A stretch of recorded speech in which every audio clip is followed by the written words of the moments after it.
आपल्या देशात एक अधिकारशाही सुरू आहे। आपली भाजपाकडून 2014 आणि 2019 मध्ये दोन्ही वेळेला फसगत झाली आहे। शिंदेंच्या शिवसेनेला दाबायची गरज नाही, त्यांना भाजपानं दाबलेलं आहे। अमोल कीर्तीकर हे घाबरलेले नाही, ते वाघ असल्याचं वक्तव्य आदित्य ठाकरेंनी केलेलं आहे। तर उद्धव ठाकरे यांना दगा देऊन पळून गेलेल्यांना निवडून देणार की अमोल कीर्तीकर यांना देणार, असा सवाल सुद्धा आदित्य ठाकरेंनी केलेला आहे। ते युवा स्वाभिमानी मेळाव्यामध्ये बोलत होते।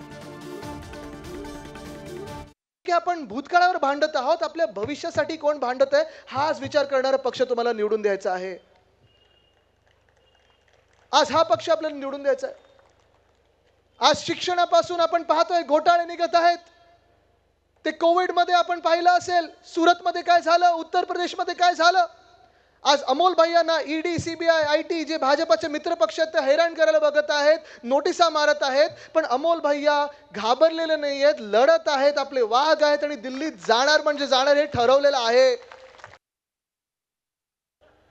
मिंदेगताची परिस्थिती अशी झालेली आहे, आपण पाहिलं असेल, निवडणूक लढताना पहिलं सांगितलं होतं आम्ही 22-25 जागा लढणार आहोत, मी एकालाही हरू देणार नाही। बरोबर ना? एक जरी हरला तर मी राजीनामा देईन। हे सगळं झाल्यानंतर सीट मिळाल्या किती? 9। त्याच्यातून बदली किती करायला लागल्यात? 5 तर सांगितलंय बदला। आज ते खासदार विचार करतायत की ज्यांनी दिली त्यांना साथ, त्यांचाच केला त्यांनी घात।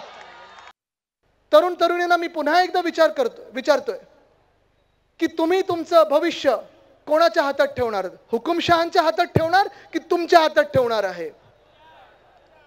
आज मी तुम्हाला विचारत आहे की तुमचं भविष्य तुम्ही कोणाकडे देणार? दिल्लीत आणि गुजरातमध्ये देणार की महाराष्ट्रात आणि मुंबईमध्ये ठेवणार आहात? आज मी तुम्हाला विचारत आहे, तुम्ही निवडून कोणाला देणार? जे उद्धव साहेबांना धगा देऊन बाहेर पळालेले आहेत, गुवाहाटीला पळाले, लपून गेले, डरपोक लोकांना देणार की अमोल भैयांना तुमचं मत देणार?